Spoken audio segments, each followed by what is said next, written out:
They say it's a drought on the real ones. They don't count it out, all the real ones. They tryna put a stop to the real ones. Niggas out tryna. Yo. We back again. This is OG Talk the Podcast. It's your boy Parlay. Hey, OG Pie. And if it ain't real, it's fake. You know what I'm saying? And like I said, this platform is for gangsters. OGs, double OGs, triple OGs. And like I know we've been getting a lot of talk, a lot of calls, a lot of DMs, and people been want to come get up here and tell their story. And like this platform is for the people who has overcome adversity. Mm-hmm.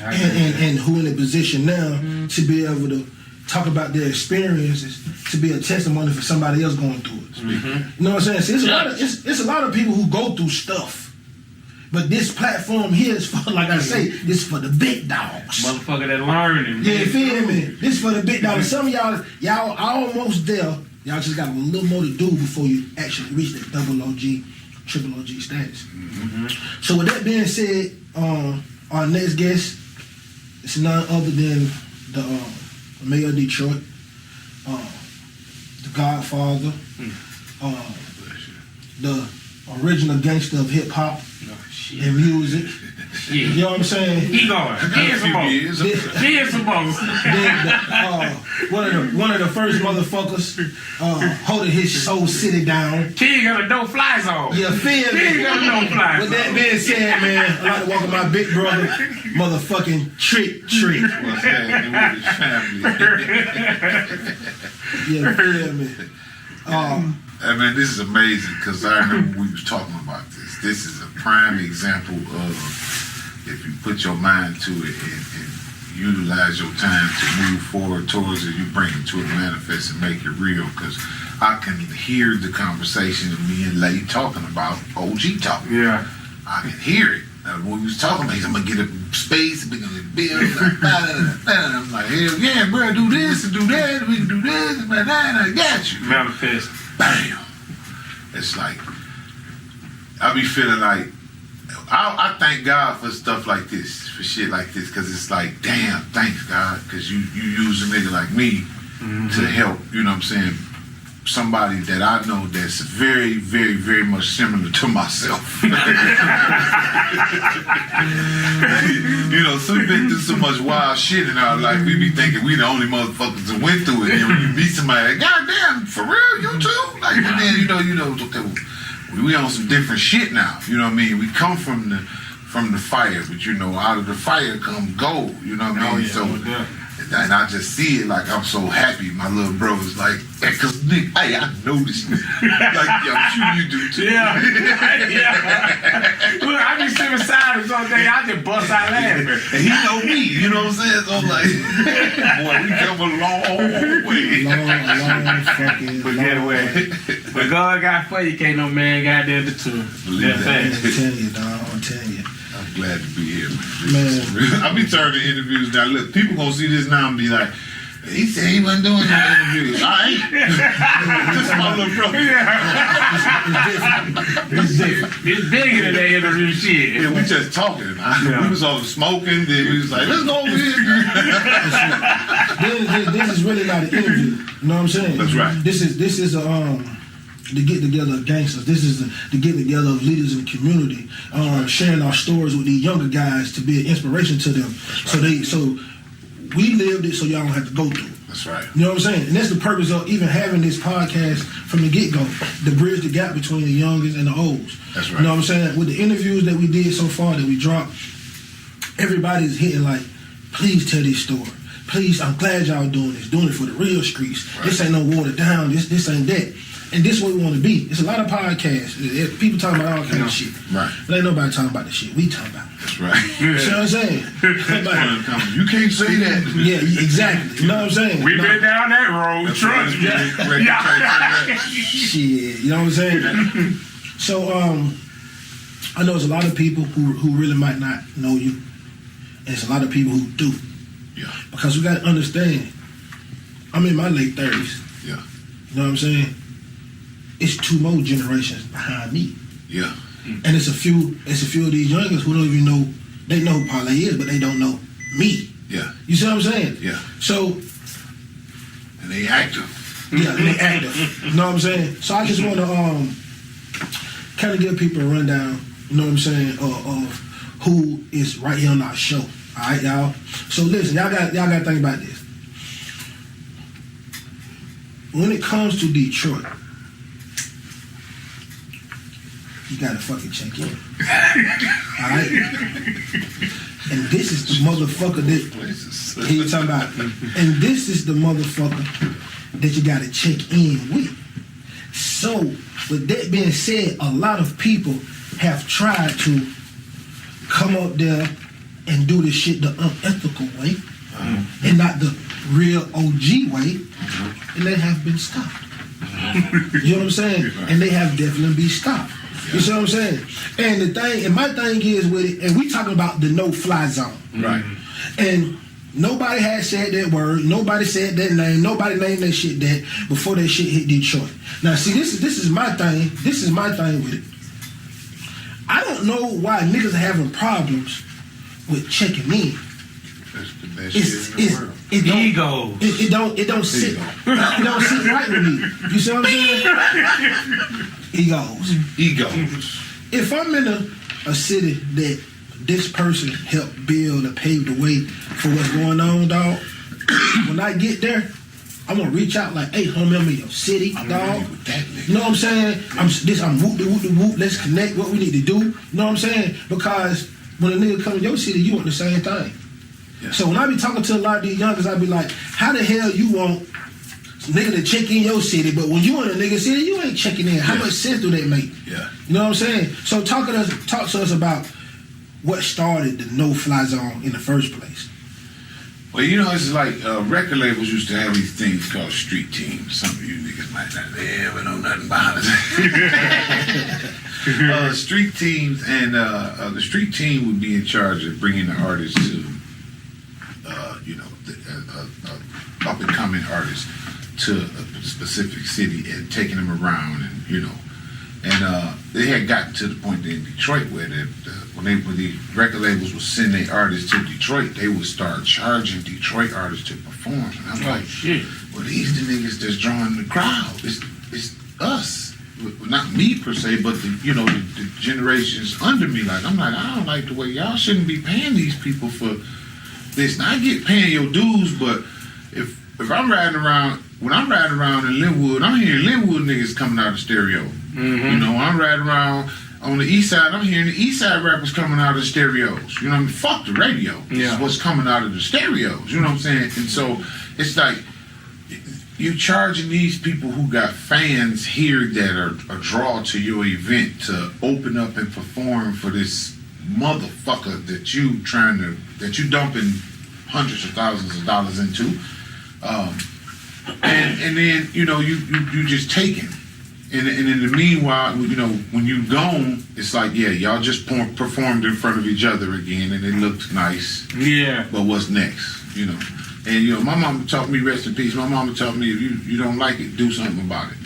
And I hated that shit so much, like it just really got on my nerves. And one day I called Royce. I was like, Royce to 59. I said, Royce, we need to go to the radio station. He said, what's up? I said, I'm making Detroit a no-fly zone. He said, what you mean? I said, all record labels don't send their artists to our city no motherfucking more until we know they're gonna do something for some of these artists here instead of charging them.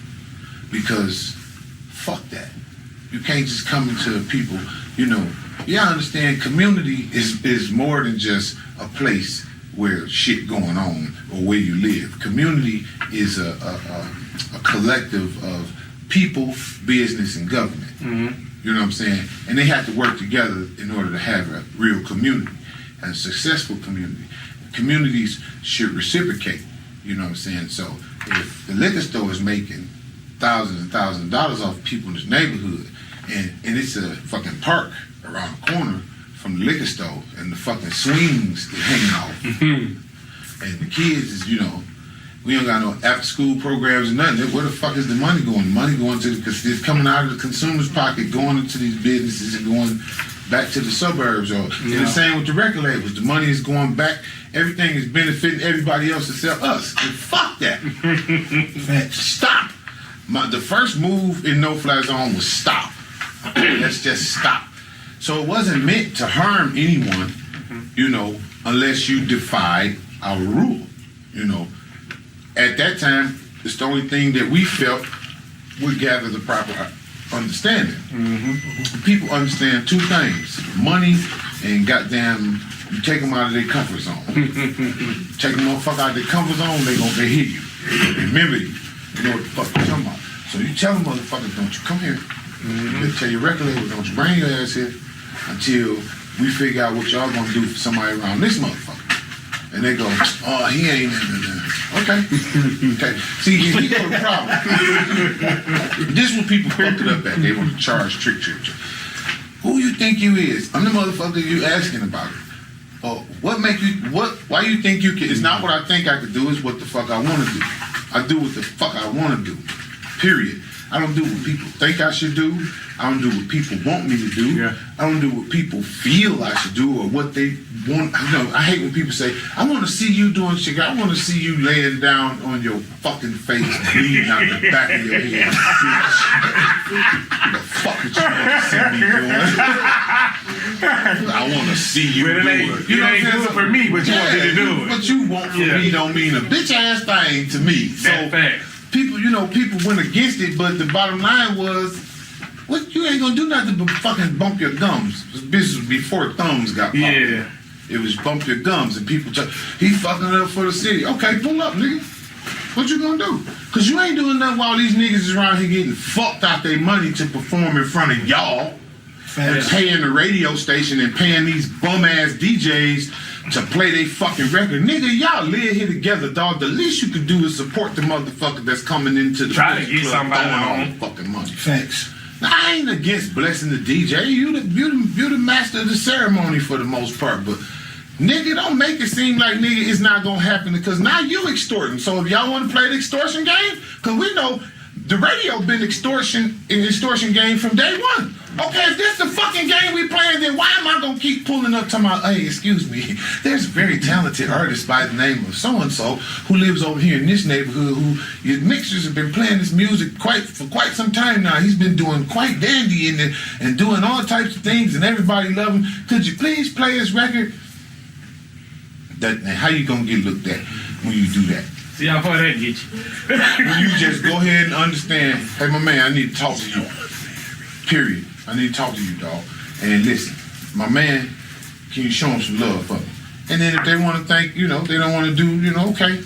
We're going to have to take you out your comfort zone because you're too fucking comfortable. You think it's supposed to go your way.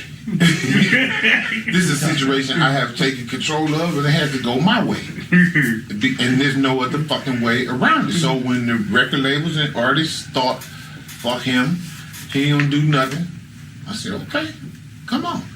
And I meant to go back to the point of what they don't understand is I'm the bridge between those young motherfuckers that want to get you just so they can say they did it, and those motherfuckers that say, trick how you want it done. It's It's a big difference, man. You fucking like with the real one. There's some youngsters that's we finna get it. Like, hey, no, don't do that. You don't know how many times I said no. Nobody knows because I don't give a fuck. I don't talk about it. I just be like, shit, it is what it is. It worked because you come to Detroit now. Facts. Yeah. Local artists selling out shows. Yeah. You understand me? Even those that have accumulated the type of wealth to move the fuck out of Detroit. Now, they're still very much successful because now Detroit is supporting Detroit. Detroit is in line with Detroit. So those that didn't like it, it worked. You know what I'm saying? And I'm still that bridge that say, hold on, because I still get them calls. What's up with this nigga? I get calls from them, but they want to rob everybody. Man, I remember one day, I never told this goddamn story. I'm in the club, we in the club, and I got a piece of the club that we in, and Fabulous come. Now, I'm a fan. Now, and I'm gonna tell you some shit. I've been a fan of damn near every nigga I had a run-in with. So being a fan of a motherfucker is scary for me.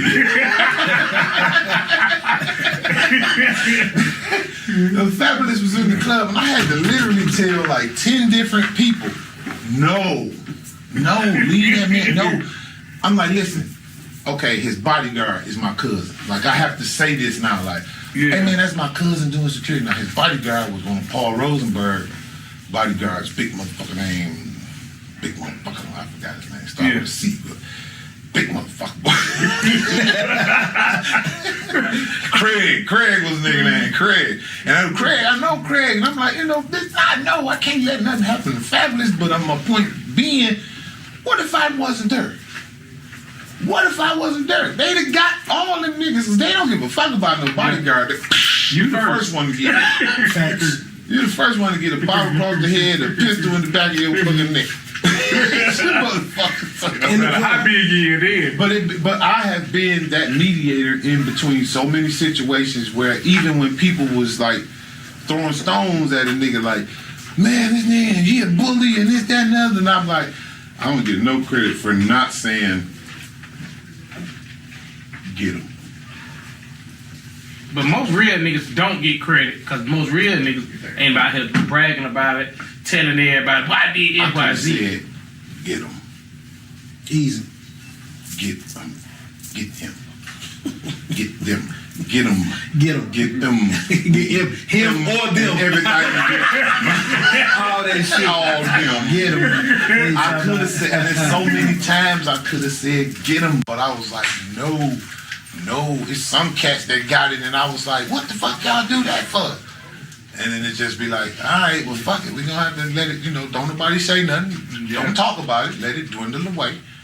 The situation with Big Fella, that wasn't none of our goddamn speaking on. We just was like, that shit was over with when it was over with. The point was made. The understanding was there. We was done. There was nothing to talk about publicly or nothing. It was like until the dumbass, stupid-ass radio station trying to get some views, get their punk ass on there and make their own little documentary on the negative thing that they want to talk about that happened when you just had 8-9 artists that went on before this guy that you could have highlighted and had a replay, of what they did. Your little crowd, you could have brought the camera down. My camera guys know what I'm talking about. Make it look crowded right there, you know what I'm saying? Make it look good. They chose to go right after this shit and go make a whole fucking little segment clip documentary on nothing about nothing else good that happened that night, just on what they wanted to be interpreted as, what they wanted it to be, but it wasn't even that. They wanted to get the highlight off of it. You know what I'm saying? Exactly. And then, but they should know because the situation wasn't handled like you could have handled the situation, or the Oprah trick would have handled the situation. You see what I'm saying? So, 100%. At the end of the day, man, people got to see the growth. But I'm gonna tell you why people don't see the growth, and I go through this a lot because people be so scared of who you are that no matter how much good you do, they always waiting for that monster. He finna do it now. He finna do it now.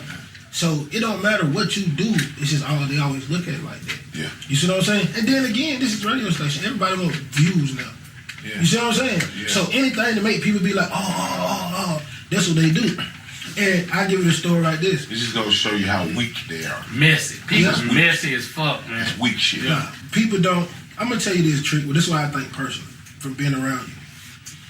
I think a lot of people don't respect your growth. You see what I'm saying? Because they so used to the trick that they know. You know what I'm saying? That they think. Yeah, they think they know. Because I'm gonna tell you, I was like that too when I first met you. Like, you don't know this. I never told you this before, right? So the way that I linked up with Trick was in 2009. It was 2009. I did a song called Jury. Yeah. You know what I'm saying? Yeah. And on the song, your jury. and on the song Jury, we talking about all the niggas who got their chain took. Yeah. Now on the song, we weren't talking about like we're going to rob these niggas. Man. We just telling like all these niggas who got their chain took. These is niggas who got their chain took. Yeah. And the song fucking took off. Yeah. And my homie Dex was like, I know Trick. And on the song, I say, as Trick, about the situation that happened when Young Bird up there. So I'm like, oh hell yeah, I'm finna get Trick in the remix. Why this shit finna go on? I'm young. This is me. I'm like, yeah. So I say, you don't Trick. He like, yeah. I'm like, man, get him on the phone. Dude. Yeah. You know what I'm saying? So he get Trick on the phone. We send Trick the record. You know, the Trick listen to the record and shit. So I talk to him. I'm like, I need you to do a verse. And Trick was like, man, if you ain't really on that no more. That shit broke my heart. That shit broke my heart.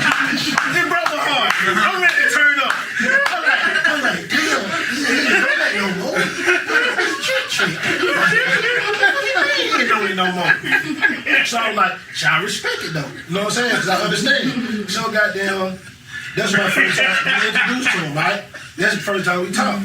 I say about a year later, wasn't even a year later, probably a few months later, some kind of fucking way the universe done fucking made it, and this nigga pop up at the studio that I be in with Black.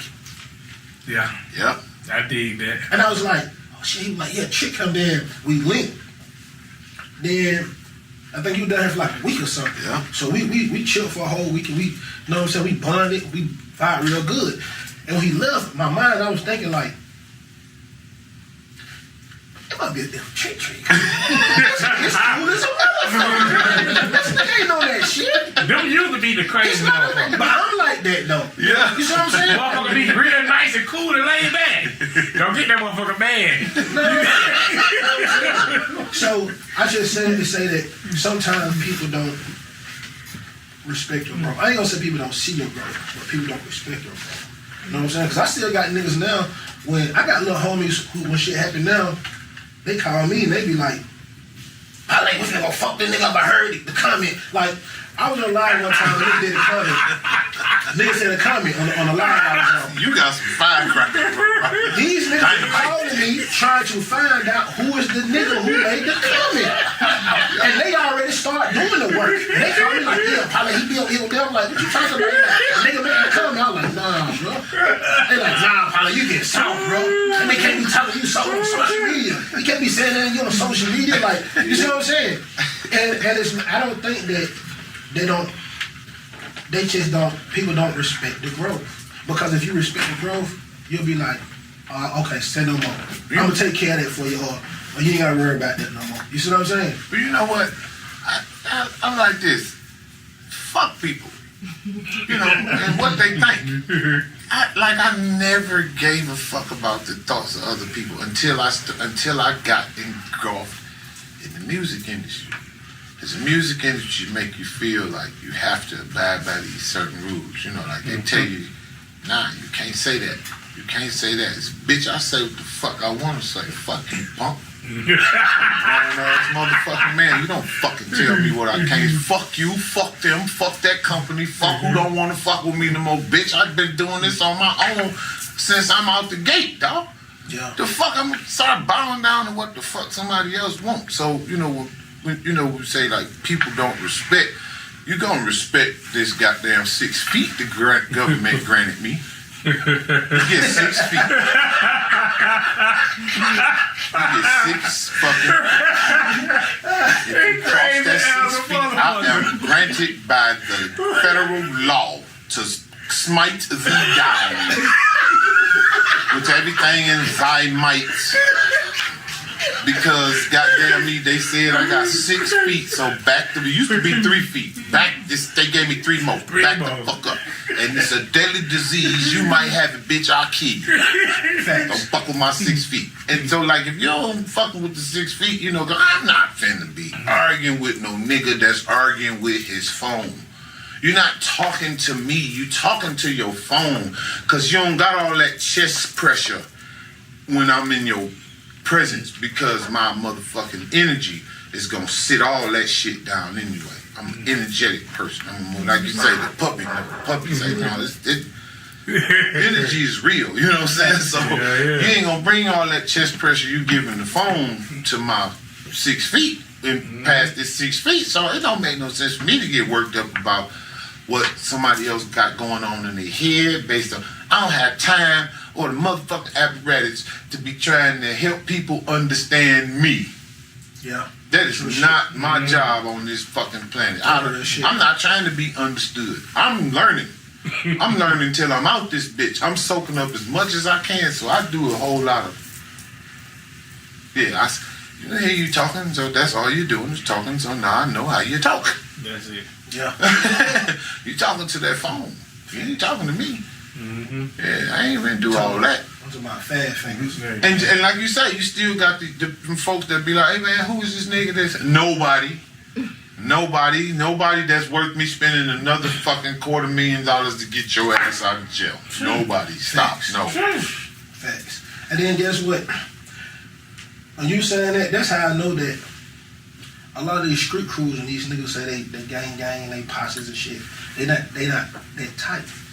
Because when you really take care of your niggas, and 2-3 you gotta fight cases and shit, and they should start being expensive. Boss. You start telling niggas, nah, that ain't worth it. Yeah, I hear you, boss. Come on, tell him. You know what I'm saying? We ain't doing that right there because this shit get costly. That makes You sense. know what I'm saying? But Pat, what you said, hold on, what if I was at the studio and you were like, something about some niggas gonna do something until they find out how much that shit costs or some shit. Yeah, I done spent a lot of money on lawyer fees. Huh. I done fought 2-3 Arkansas back to back. Them bitch for 40 to 60 a piece. And them is yours. And them mine.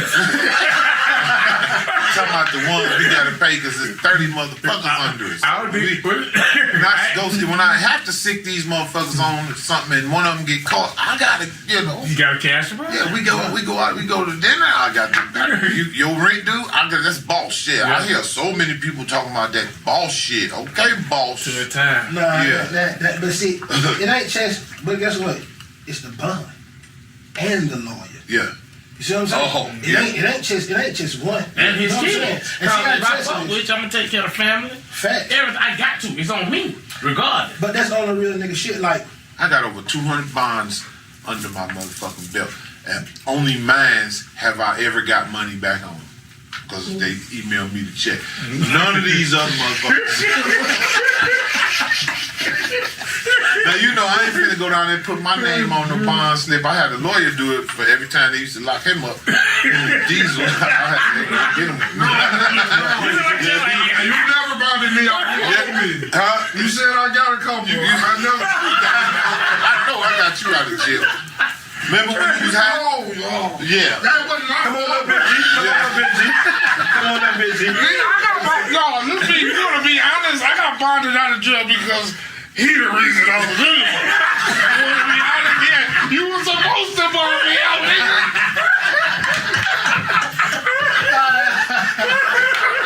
Hey, y'all know that's my dog DJ Thriller. His Trick Baby Brother. That is my baby brother, boy. Now he hasn't been in trouble like that. They locked him up a couple times. It was because of me. We gave him the name G Bait because the police would use him as bait. Oh shit. They go lock his brother. My first tattoo, G-Bag. They use him as bait. Go get it. I'm hiding in the clothes. You know, I love my baby brother. You gotta go family. So it's like, okay, now y'all want to play rough, motherfucker. So hey, he come, he downstairs. He coming up. They say, hey, we need to talk to you. No, I need to see my brother outside. Then we can sit down, motherfucker. Shit. Oh, tell you, man. Goddamn, brother. So, One time the nigga was hiding under the clothes. The police came. They knocked on the door. There was some more action. They knocked on the door, dog. He called me on the phone. Oh, you up under the clothes? He in the basement under the laundry clothes. I was tired of going to jail. Hold on, did they catch him though? No. oh shit, anytime Word to you young niggas. New high spot. The dirty line. Always keep a pile of dirty line in the basement. Oh shit. goddamn. He was on the phone with me whispering. I said, well, what? I said, where's you at? I'm in the basement. Where? Hiding under the clothes. Have you ever had to hide from police and got away hiding in a spot like that before? I gotta tell you the story, man. Cause this story fucked up. I hear from at a good spot. I never forget, I fresh out of high school, right? So I'm trapping, you know what I'm saying? So I had this regular ass motherfucking cousin. So I had my dog, man. God bless you, dead. I'm going to holler at AM, man. Going to holler at him. I passed the police. I see him doing a report. He look up. I see him coming, so I shoot down the hill. How the Partments were made, you didn't have to turn, you kind of could veer in. I shoot straight in. So AF sitting at the corner, he look at me, I pass right by his ass, flying. Police don't see me, he keeps straight. So I come back up, give what I'm gonna get for him. So I pull out, the police is actually blocking the street off, looking for me with the lights on. I see him, he see me, he come, I put that motherfucker in reverse. I'm flying through the apartment, he in front of me, I'm in reverse. I locked that motherfucker in a parking space and hopped out with everything I had, took off. I felt them rub me 3 times like this. I got fresh out of high school, though, I pull away from him. Man, I might have seen some bushes. I went right in the bushes. I went to the right. That bitch slid. I heard the radio hit the ground. That bitch was tumbling. I go in the creek. So this shit the funniest shit in the world. I actually fall in the creek. The creek went from like an inch or 2 to like 3 feet. I almost drowned in the motherfucker because I ain't expected to come. He hit everything. I actually opened a nigga door and went straight in this house. He looked at me like, what? I said, man, these dudes trying to kill me out here. I said, please, just let me call somebody. He was like, man, come on, you want me to call the police?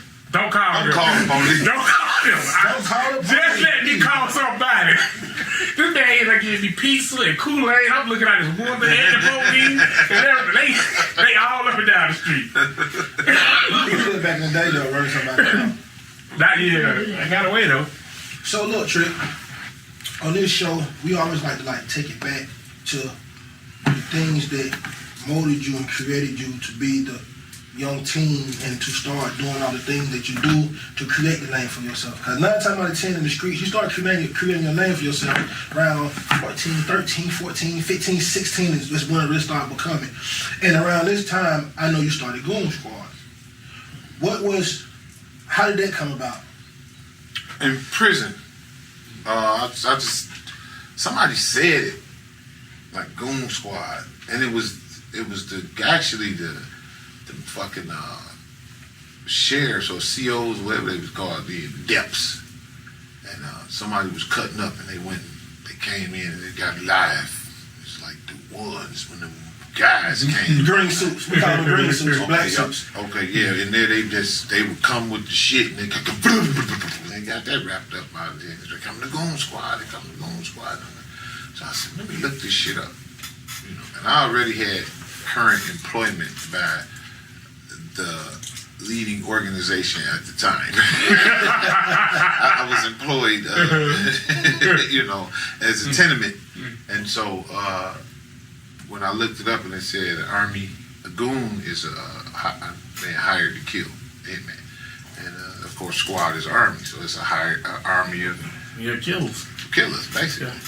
That's shit. That's all the fuck I ain't this motherfucker nah, hang around the goddamn Goon Squad. But then when you go in the county, it's like we've been juiced up by the movies and juiced up by the music, and so we walk in this motherfucker like colors, baby. You bugging and shit. You don't know what the fuck going on. You just people looking at me like, what the fuck wrong with that nigga? It just, you develop a thought process that's fed to you through, like I say, the music. I mean, you gotta think, man. I grew up listening to NWA. I always say this. One of my favorite songs, the words said, here's a little something about a nigga like me that never should have been let out the penitentiary. Mm-hmm. Ice Cube would like to say that I'm a crazy motherfucker from around the way. Since I was a youth, I smoked weed out. Now I'm the motherfucker that you read about taking a life or two. Yeah. That's what the hell I do. If you don't like how I'm living, nigga, fuck you. Fuck you. This is a game, and I'm in it. Yeah. My man, fuck you up in a minute. Left, right, you toothless. Then they say, God damn, they ruthless. Everywhere we go, they say, damn. Yeah. And WA fucking up the program. Then you realize, we don't care. We don't just say no, too busy saying about drinking straight out the 8 bottle. Do I look like a motherfucking role model to a kid looking up to me? Life ain't nothing but bitches and money. Cause I'm the type of nigga that's built to last. If you fuck with me, I'm putting my foot in your ass. What the fuck are they yelling? That's me. That boy easy. That boy Q was crazy on that motherfucker, man. I want to be that. Yeah, man. Thank God, like Run DMC really influenced me to be a rapper. You know, like to get involved and start loving rap. It was Run DMC, so I had like, you know, thank God for East Coast rap, because when the West Coast came in, shit kind of real. You had to be a fucking gangster. And then, you know, here's the point. Here's the part that gets me, like, as an adult. And I sat and I thought about it one day, and I'm like, I'm such a fan of Ice Cube. That's my brother, God bless him. Super fan. And I basically idolized Dr. Dre. You know what I mean?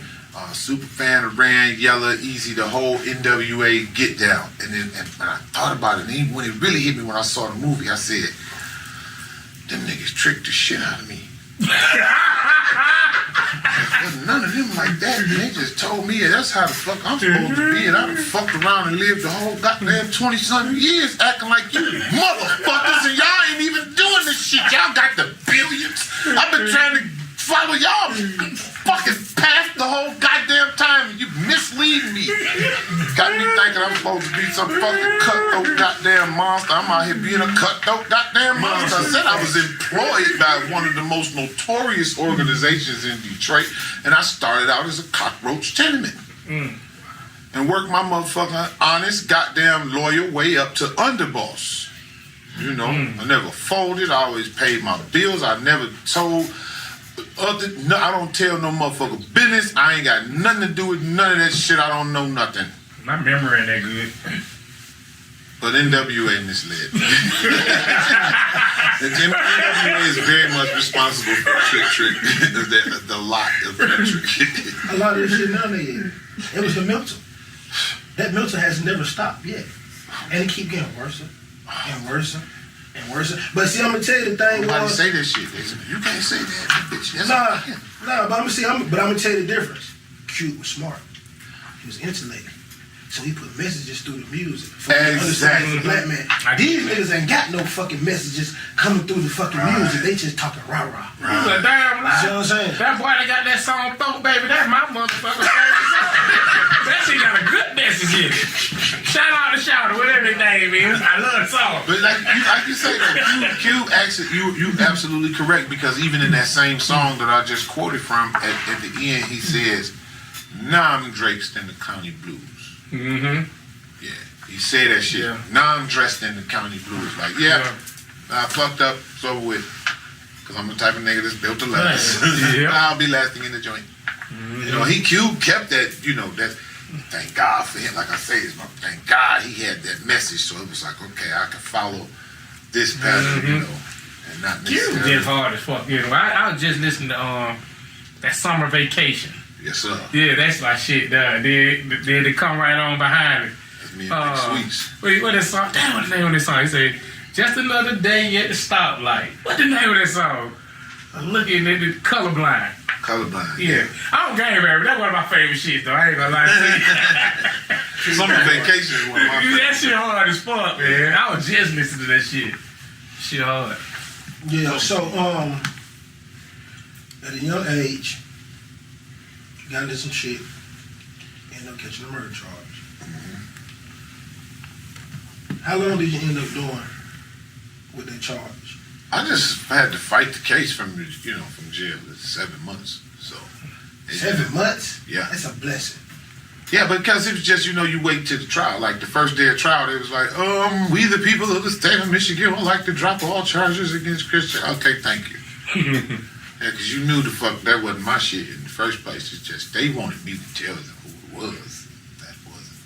No. Yeah. Well, shit, that's motherfucker. I'm not telling on no nigga that just blew a nigga head off in the broad ass daylight. Like, who the fuck tells on this nigga? Like, what the fuck? You tell on him, bitch. You see what he just did? Fuck you think you Me to fucking tell on him? No. I'm safer in here.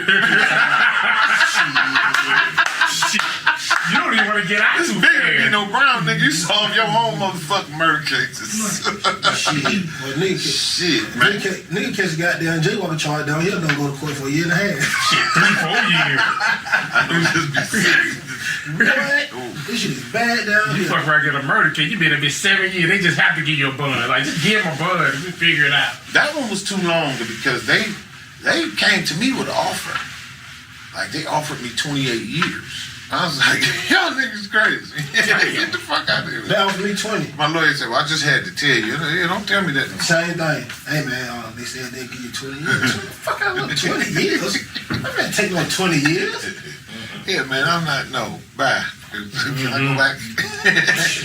Yeah, when we get to that date, I knew once I got to that date and y'all had to present this information to a jury, I don't give a fuck if it's a jury of old white ladies. God damn it, this right here. Y'all got the shit right there. So y'all been hiding it from the judge. They been hiding it from. Wow. They was coming from my throat. Like these guys was the bad guys. And you know what? They was all black. Damn. Black police officers. Yeah. That's crazy. Yeah. So at what point did you start doing music? Shit, when I was before I went to jail, I started making music. I was basically making it in my basement. What year was this? 1991. Okay. I made a song just demoing in the basement called Life of a Gangster. And my partner, Mark B, took the tape that we did in my basement to the homie who ended up being my boss later. And he said, y'all got to go to a real studio with this shit. This shit too hard. So we went to a studio that we knew, it was a hood studio, but he could get the job done. Yeah. And we made a tape called GBK, Straight Off 7 Mile, and the video was on. I was in the fucking jail, county jail, going to court on my dope charges, watching myself on TV. That's every old shit nigga in there looking at me like, you fucking idiot.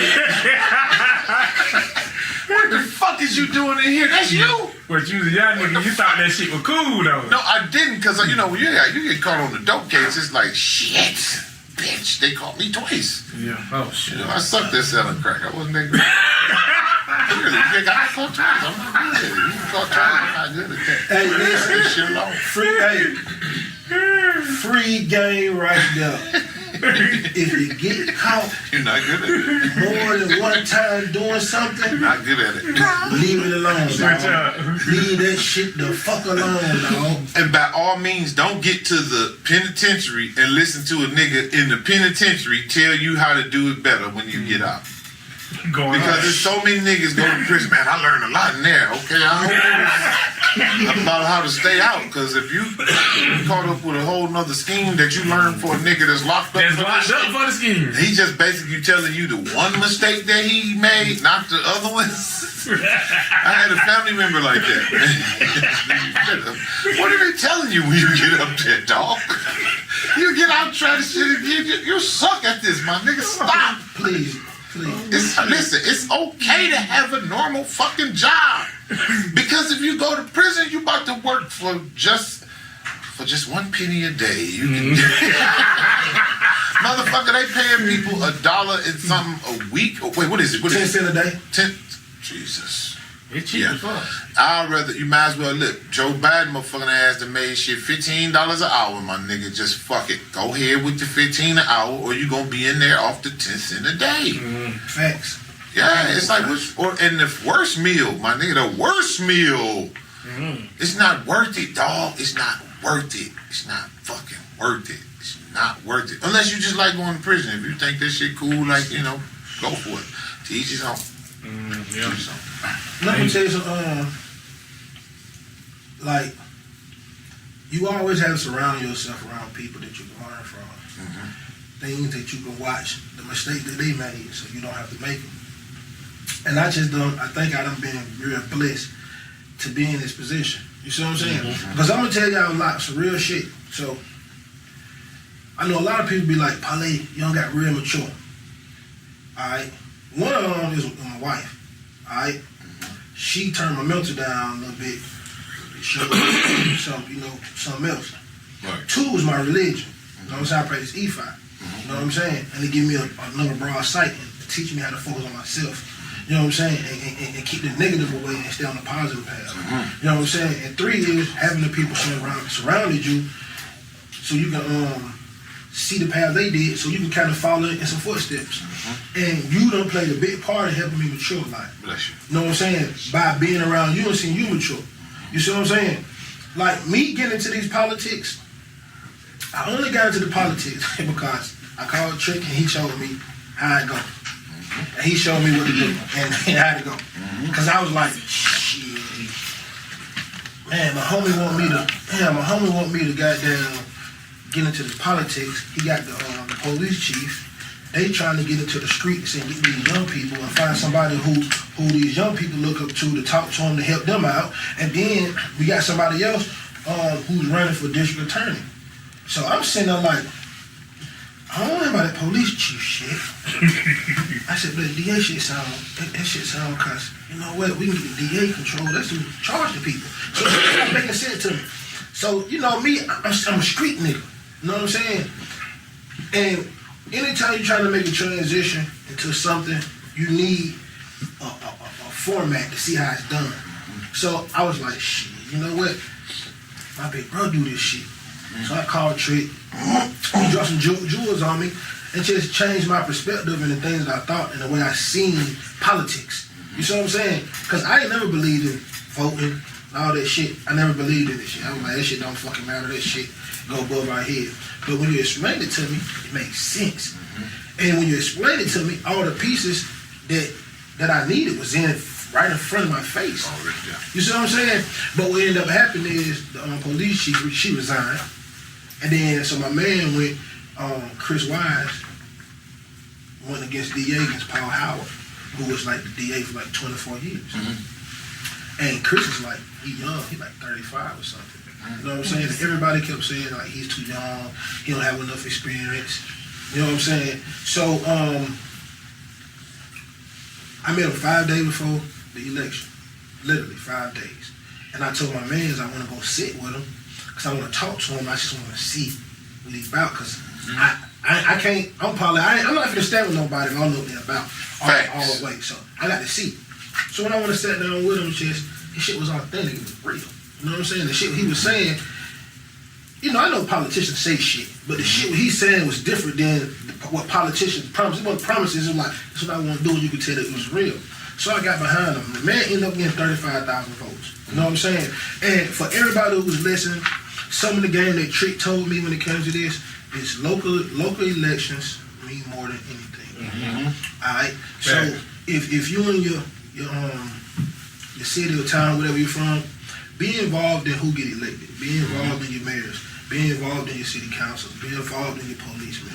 You know what I'm saying? Be involved in getting these people these jobs because for street niggas, this how it affects y'all. Okay? The police lock your ass up. The police people hire the police to patrol your neighborhood.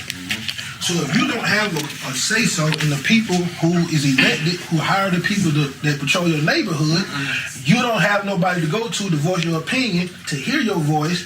So just say you got a bad police in your neighborhood, causing trouble, pulling people off for no reason, doing extra shit.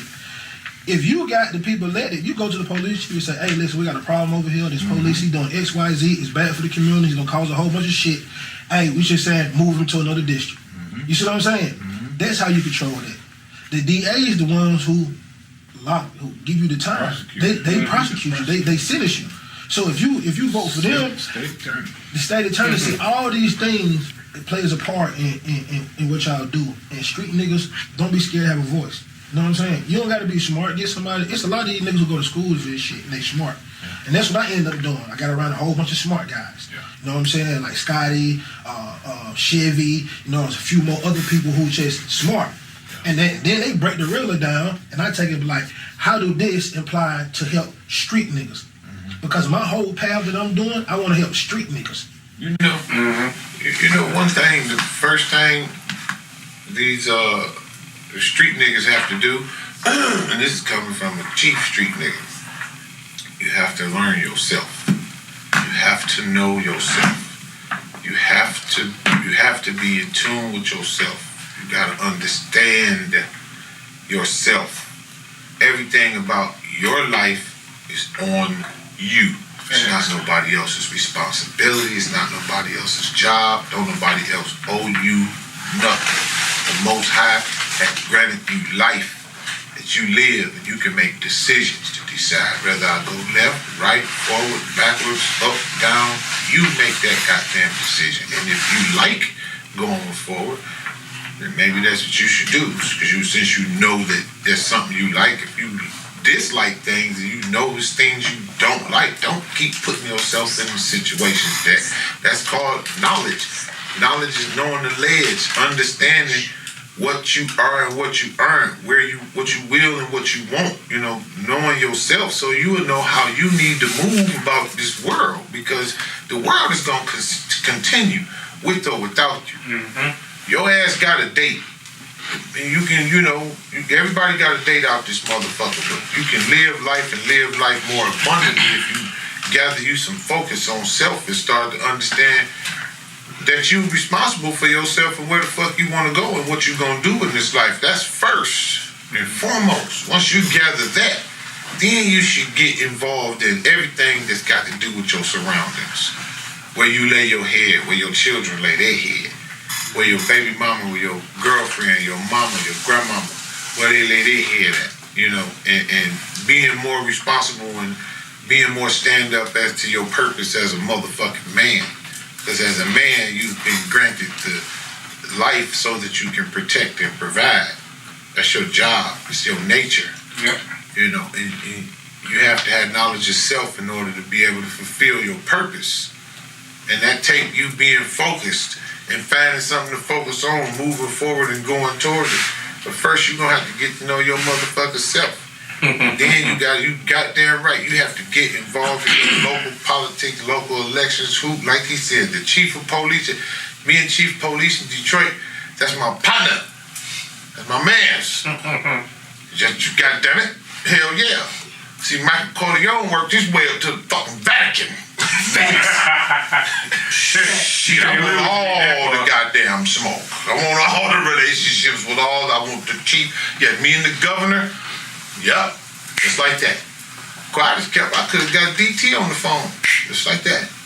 See, this Kid Rock, my man, and that's his man. Yeah, we had constant conversations. DT. Welcome home, Kwame Kilpatrick. Anyway. Welcome home, Kwame.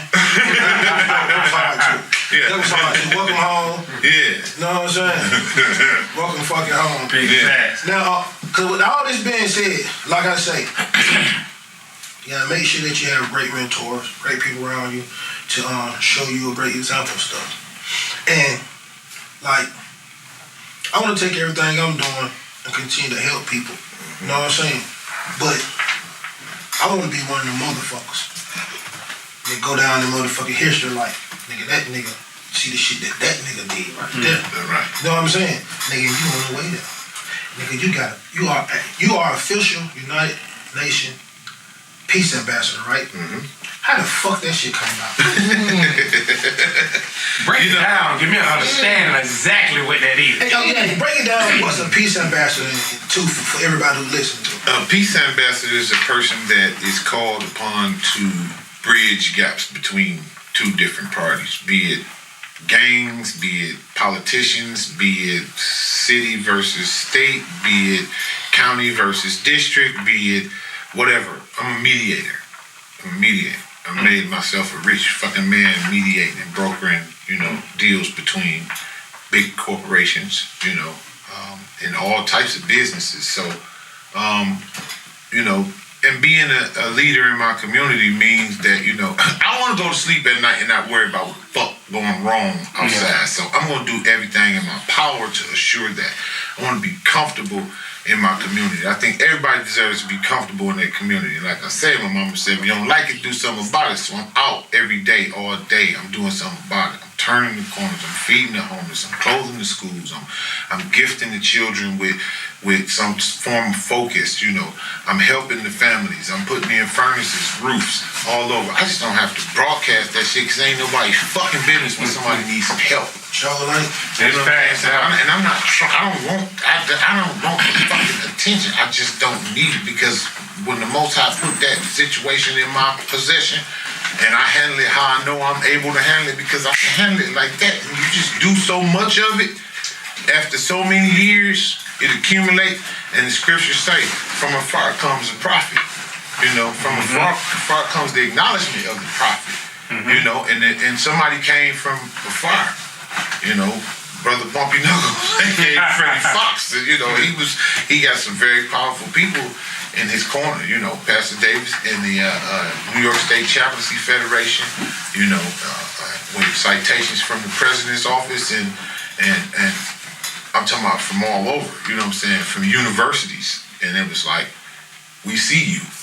And I'm like, damn, I wasn't even trying to be seen. It's like, nah, brother, we see you. You know, I was stopping wars between various organizations and various crews and cliques and squads and shit in Detroit like forever. I managed to maintain peace within the hip-hop community in Detroit for years where it never went bad other than when, like, you know, when this boss get into it with this boss and they sitting on their egos, it's like they've already exploded. Blood has already been drawn. Let's try to eliminate any more blood being drawn from this point on. You know, it's hard to ask a motherfucker to not do something when the loved one of his has been killed. You know, and this is a fucking revolving door though. So it's like, yo, this shit has to stop. You're gonna lose more people. You're gonna lose more people. Fuck around and lose yourself. Lose yourself. You know, so, you know, being able to have that conversation between different people, you know, eventually, like I said, they said, okay, you need to sit, we need to talk to you. And, you know, I joined one organization, which was the New York State Chaplaincy Federation. And that's, you know, I'm a chaplain. You know, and I mean, you know, those credentials grant me passage into any penitentiary to go visit when I need to, and, you know, be of guidance or assistance for somebody that, you know, need it right then and there. Spiritual comfort, you know, because I'm a spiritual person, I'm not a religious person. I'm a spiritual person, so you can marry people. Yeah, I can talk you out of the hole. Yeah. I can talk you out of the hole. And this is the United Nations, right? Yeah, well, the Chaplaincy Federation was first, then the United Nations citation came. I was inducted into the United Nations Peace Ambassador, you know, into that group. Just they said, come to New York. And I got there for the ceremony, and it was like, whoa, this is real. You know, I'd be just as surprised as, you know, and, you know, I carry my credentials everywhere I go, and I'd be, sometimes, you know, when I pull my wallet out or, you know, I have to go in my bag, I'd be like, wow. You know, but then, like I was telling my brother, you know, I have a doctorate, so, you know, a doctorate in music, and it's like, I remember my junior high school homeroom teacher told you, damn fool, you ain't gonna be shit. I remember my old dude told his friends he want to be a producer or some shit like that. You know, I've made, you know, a very great, I've done good for myself, you know, without having to, and I've achieved my space in the hip-hop, you know, but that light shit, I don't like it, so I don't fuck with it, so I don't want the attention. Y'all go ahead with this shit. So, let me break this shit down. As all you just said, let me break this shit down for these niggas. Who a little slow and all that. He untouchable. Nationwide. That's what that means. Worldwide. Excuse me, worldwide. That's what that means. My name, it said, let me see. Is it my front pocket? Can I be my ID? It says H.E. Dr. Christian Anthony Mathis. And I said H.E. It said His Eminence. Dr. Christian Anthony. So that's similar to like that diplomatic immunity type shit? In certain countries, yes. Yeah. And it's untouchable. Like I just told y'all, it's diplomatic. That shit's serious. That's some serious shit. That shit really big in the United States. Yeah, man. That It's shit big. worldwide shit, though. Yeah, that's that pull you over, see your ID, and like, have a nice day, sir. Don't even ask no questions. Oh, yeah. The flight status changed. The call letters on the flight status changed when I get on the I done seen it. Oh, yeah. I done seen it. That shit's serious. Ambassador. I seen the first one and the second one. Ambassador on it. I mean, you know, you keep moving in the spiritual, you know, keep moving into the positive, like he said, you know, it's, you know, you gotta block the shit out. I've been in the, you know, sat in the belly of the beast shit, been regurgitated and swallowed back down the motherfucker's throat again. Time and time again. Whether I was attacking myself or attacking others, you know, I've had my time in darkness. And it's like, you know, that one time when you get to realize, I don't enjoy this. It seemed like it, you know, because you do it so much, and it's like so much violence and so much your attitude and your mind just get engulfed in just negativity all the time, and that's what you're surrounded by. That's just what you're going, you know, because, and I didn't realize that's what I'm absorbing. I'm absorbing all the monsters because I'm like Chief Mom, Godzilla. Yeah. So I'm absorbing Gotcha and everybody else. They coming this way. So, and it was like the pain that come with it, you know. Whether it's, you know, I've never been excited about a war, you know, a beef, a fight, or nothing. Every time, any situation, like if I get a phone call, I used to get phone calls saying, hey man, this so-and-so, I'm talking once a week type shit on the floor. It's like, God damn, it's like, man, I be wanting to throw up. I used to want to throw up. I'm walking out the door with my motherfucking chopper, finna getting it in all black at 4 o'clock in the fucking morning, ready to throw the fuck up because I know this is probably it. I had enough sense to know this is probably over with. If this don't go right, you know, and then I'm moving to protect my own. Yep. You know, in all fairness, I was always moving and ignited to protect my own, never to cause harm against nobody just for no bullshit, stupid reason. It's like I gotta stop you before you get me. Yeah. Oh no, I gotta stop you before you get them. Y'all used to exactly. Yeah, y'all used to throw down. No.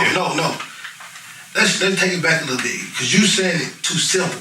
Alright, you said it too simple. It's like I went to McDonald's. Like you said it too simple. Y'all just fuck shit up. Yeah. Like I done heard a lot of these stories. Share a story. Share a story that you can for us about how y'all just throw down because. Go back down. Shit. Goddamn it. You feel me? You know what I'm saying? I know some niggas that got their ass with some clubs. And them security faces some clubs. Okay. Give us something. I was outside of one club in that called St. Andrews, and there was an artist inside of it. I ain't gonna say his name though, because you know they cool now. Him and my other homie. So my other homie, who's a white guy, really good friend of mine. He's a white guy. Him and my little brother, rest in peace, Big Proof. They were out of the country.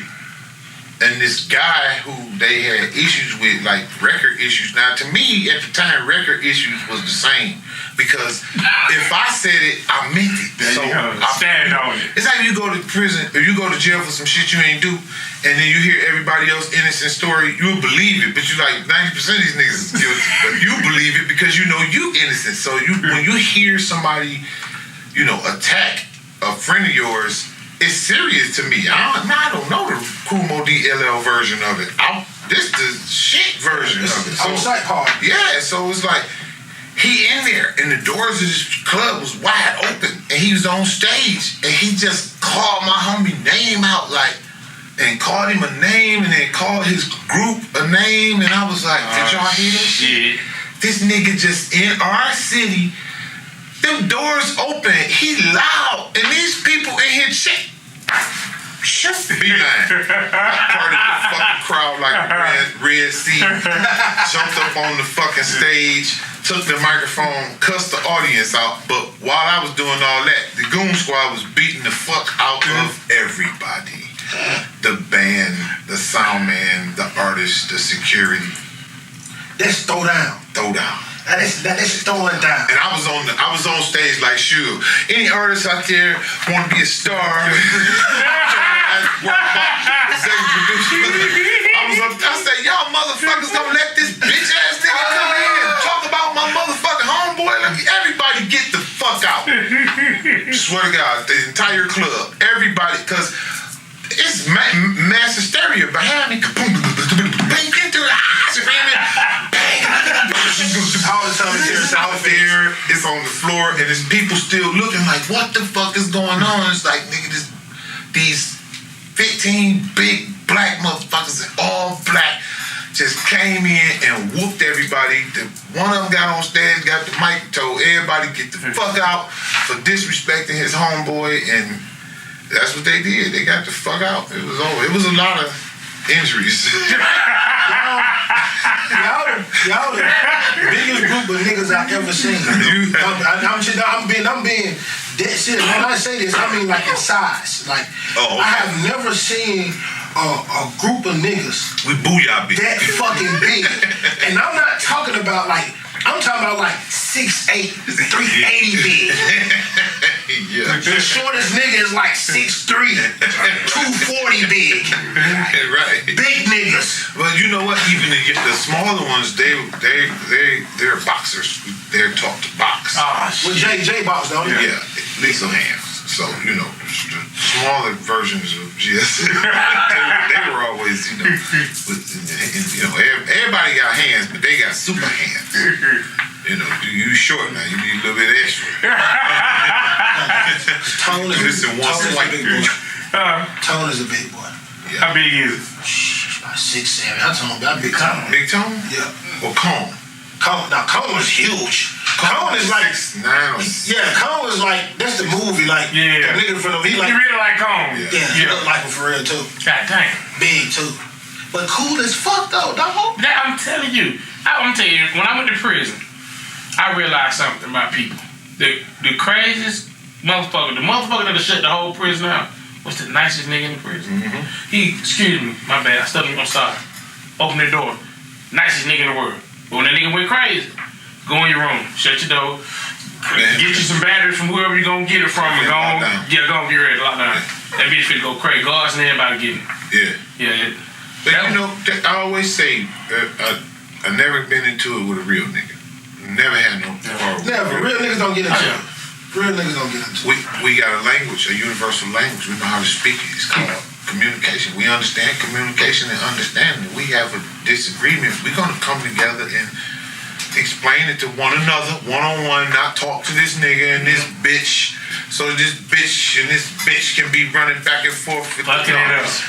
See what he's saying too? Yeah. That's exactly why I say situation we had and the situation like that.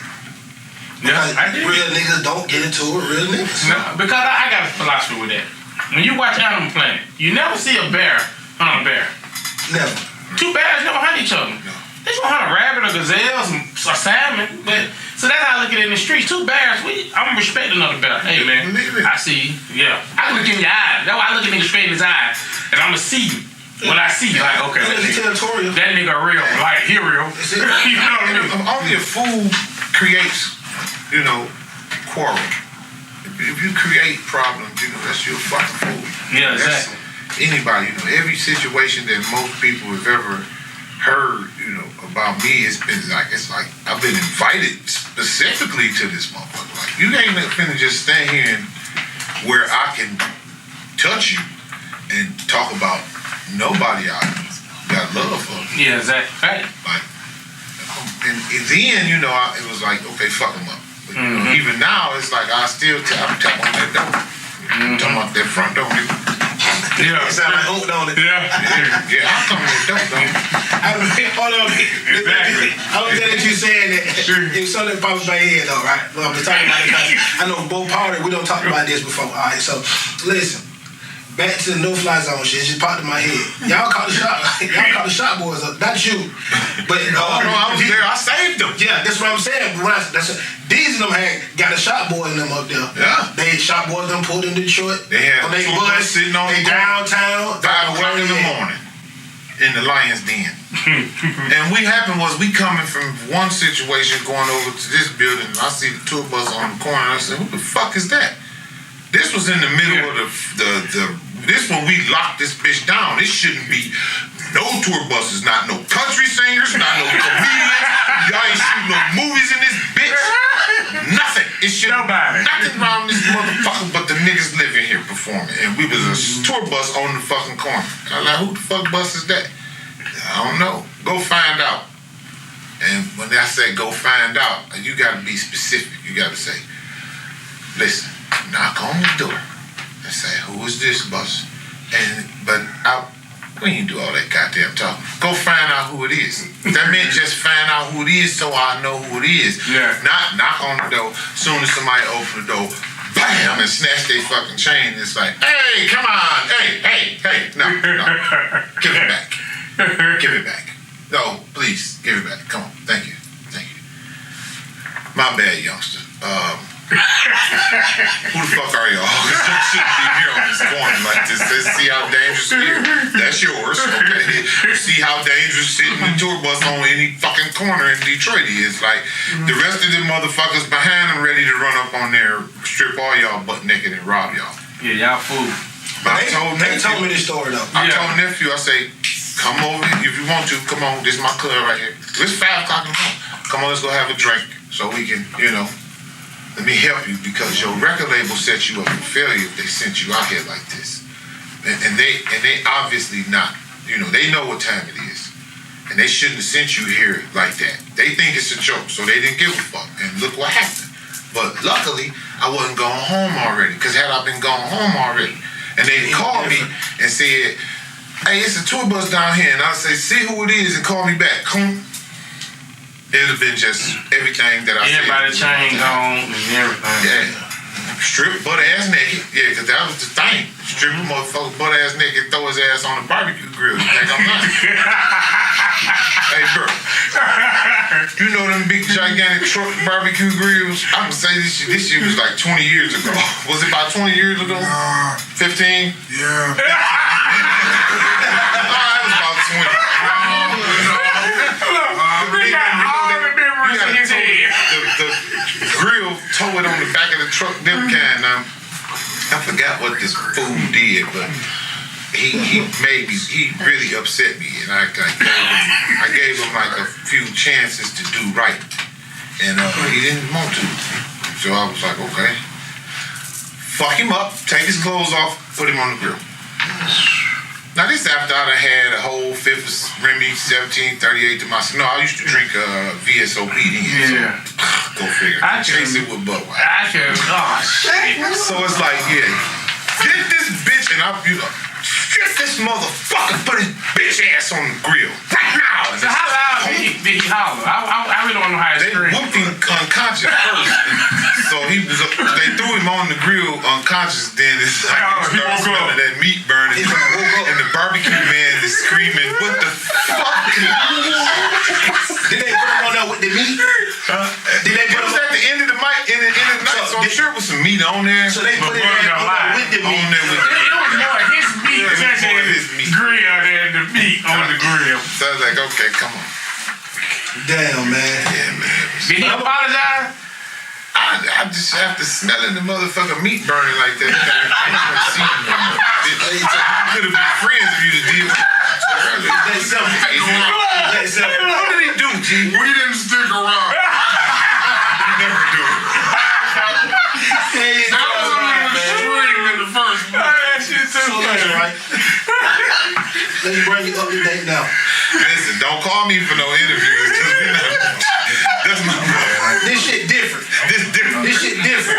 This shit This different. only my brother. This shit is fucking different now. Oh shit. Because I got like 600 more stories that Save it for the documentary.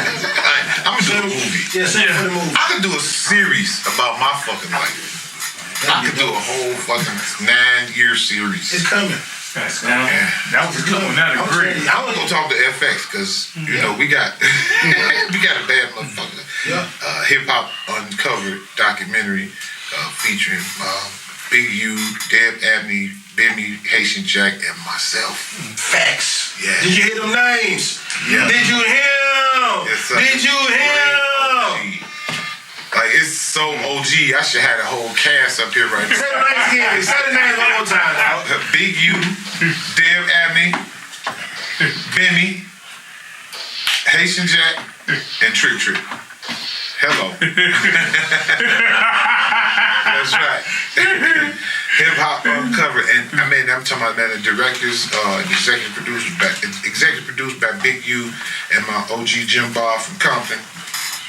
Directed by Rashidi Harper and what's my man name? Malcolm.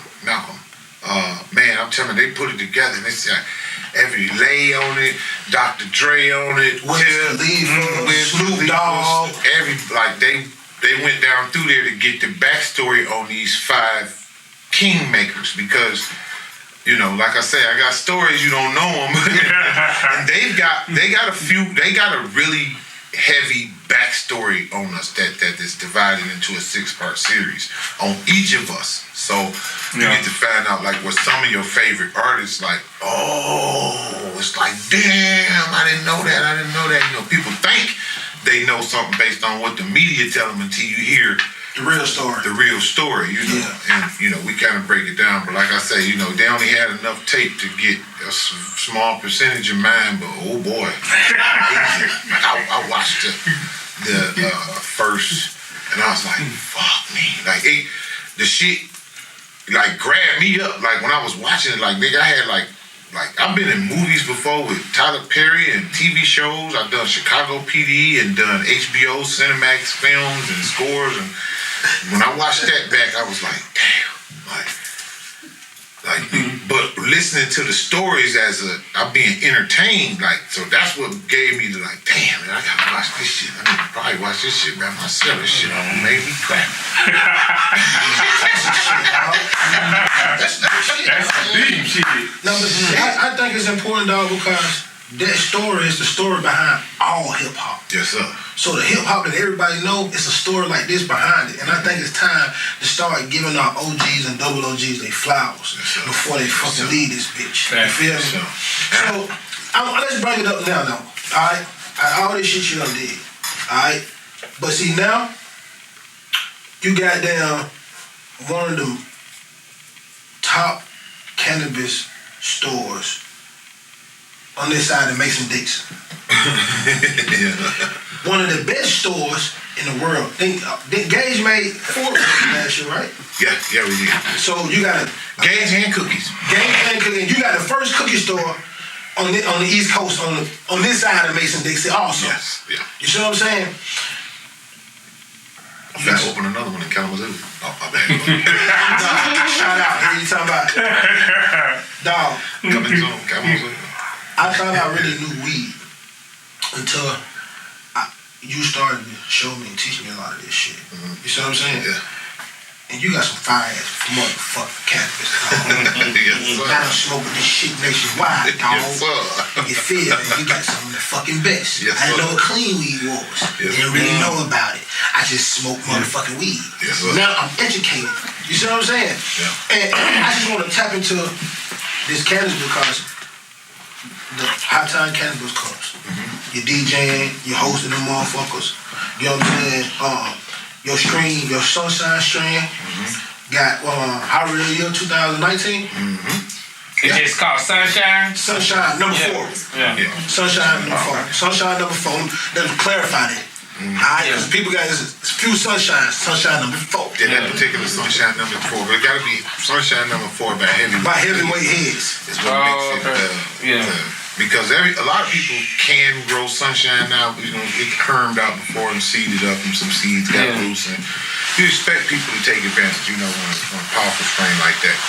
So, you know, but it's all about the care and the culture that you put into the cannabis during the processing. You know, that makes it an exceptional product, and that's something that we thrive on. It's like Chick-fil-A. You go to motherfucking Chick-fil-A. Goddamn me, service. You know, Rolls Royce. We are the Rolls Royce of cannabis. You know, everybody can't afford. Everybody don't want to pay, and some people want to love to smoke that, and that's fine. But this is for the connoisseur. This is for the real top shelf connoisseur. That motherfucker that say, no, I don't smoke nothing but that, cause I don't smoke nothing but heavyweight. And I've been rocking with them for 7 years now. Like, the minute I got a hold of their OG, and I met the guy on the movie set, we've been partners ever since. And then I'm talking about and I see their process, our process now.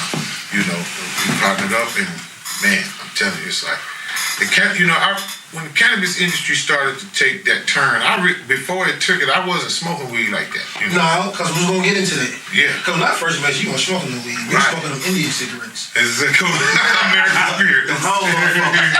We was smoking the long Indian cigarettes. The long motherfuckers. Yeah. And then he started smoking the motherfucker with no filter. I said, you got to be a strong motherfucker to smoke this bitch with no filter. Then he came down probably about 2 years, and he was like, I smoke weed. Like, fuck out of here. Why you ain't smoke no fucking weed? With my bag out. Yes, and I got it on video too. That's the crazy part about it. Yeah. We got it on fucking It's in video. the smoke weed everyday video. Show niggas. That's what we be Smoke weed. Yes, dog. And this nigga, we roll up Damn. on weed and shit. Yeah, and we but- rolling, we smoking, we rolling. And he's like, God damn, like, that ass be fucking smoking. I be like, roll another one. Yeah. Everybody rolling like this. Roll another one. They Like, like yeah, roll that shit up. Dog. Yeah. He like Ice Cube. Ice Cube say smoke it till it's gone. Facts. Damn. That's probably Ice Cube, the same motherfucker. Facts. That's why I don't like smoking with him. Why you don't like smoking with me? dog? Because you want to try to always get me too high.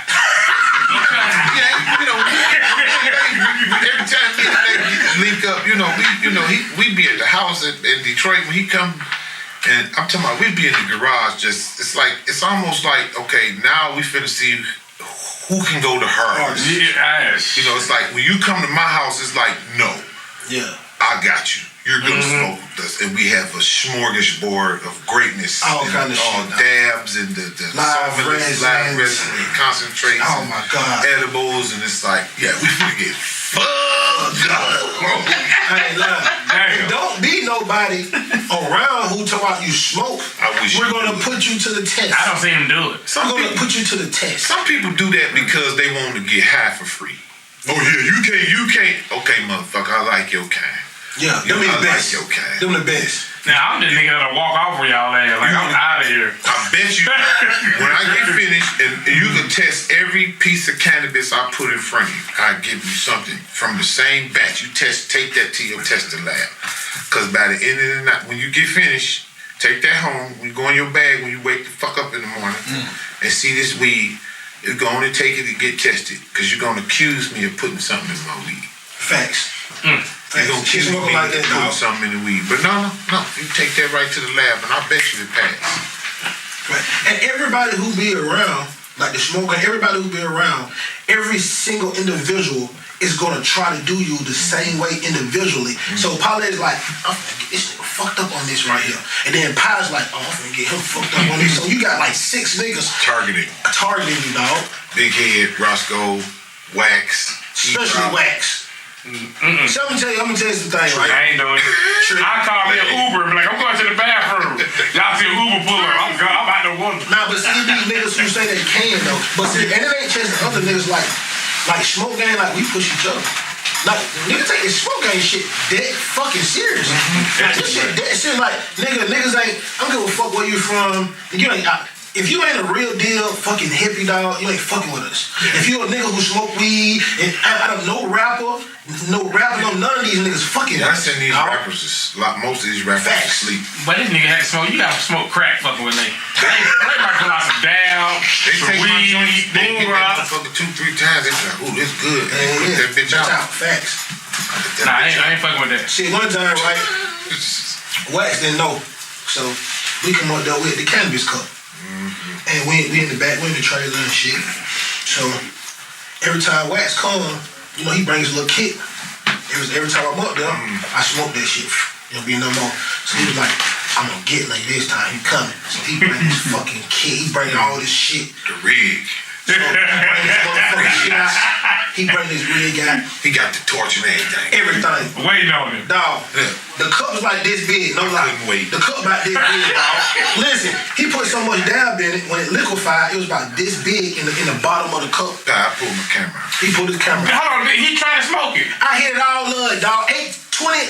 19 hits straight. Was that 19? 19 hits I straight. was finna say 40. Nah, it wasn't 40. It was like 20. unbelievable. Did he pass out? No, I didn't cough. I wasn't sweating. My hands wasn't sweating. My head wasn't sweating. OG Talk website or something. Put it on the website. Video. I've been trying to figure out where to post it, but then every time I get ready to post it, I be like, man, I need to say this for something, because I ain't never seen a cat do. I saw one trippy kid do that shit one time. I think his name is Trippy Kid. I think that's his name. He's a guy. He came to Cannabis Cup and we bought him backstage, and god damn, this boy did a dab. The motherfucker started up here and he just he's just pulling. I'm talking about mega. The cloud of smoke looked like he had did a one of those vapor peels. Yeah. but this was pure. God, I'm like, I can't do that. I'm not even finna try. I don't even fuck with that. I hit the dab about 4-5 times in a row on the pin, hit the nail 3 times, 3, 4, 5 times, and I'll be like, okay. Nah, I ain't got that for you. Trick name. Still waiting on it. Give us your strains. Not all of them, but your most popular ones. Starting with your OG Trick. OG Trick was your first strain. Yeah, that right? was my first one. Trick OG. Trick OG. Which was the heavyweight here at San Fernando Valley OG, which was one of the most flavorful tasting it's an OG favorite. It's actually a favorite of OGs. OGs like OGs, especially the SVF. So that was the first one. Then the Sunshine came. The Sunshine ended up getting me so much business because that was at the same time we opened a dispensary up in Detroit, which we ended up selling a couple years ago. But so that Sunshine was the one, and then we had Wet Pussy. We still got Wet Pussy. I've seen that somewhere. That pink, what is that? Oh, across. It's a Gorilla Glue crossed with something else. Yeah. That I'm not gonna say. But women say it make them go. So we got the name from the women who my godsons and nephews, they take it back to the girls, to their chicks and shit. And she said, man, that wet. Man, that don't call this man wet pussy. Yeah. Clean wet pussy. Nah, it's funky wet. Yeah. Anyways, the Wet Pea. Then here kept Sunshine and Wet Pea got together and created a ring. Yeah, that was he keep telling me about. Yeah, she doesn't. He said, you gotta try it. That's what he's smoking when we come in there. I'm glad I ain't come out there then. Another one rolled. I'm gonna tell you this, man. Like, when we got people like this, man, and we have a conversation like this, and shit so real and fucking authentic, dog. Like, this should be forever. We can go on forever, man. But we definitely gonna do a part 2. You know what I'm saying? Yes, want to say thank you for coming out. One of the reasons, like I said, we do these podcasts because everybody on here, we speaking for the streets. We giving y'all flowers while y'all here. You know what I'm saying? Big shit, man. Big shit. You know what I'm saying? This OG Talk the podcast. This your boy Parlay. Hey, OG Pie. And if it ain't real, it's motherfucking fact. They say it's a drought on the real ones. They don't count it out, all the real ones. They tryna put a stop to the real ones.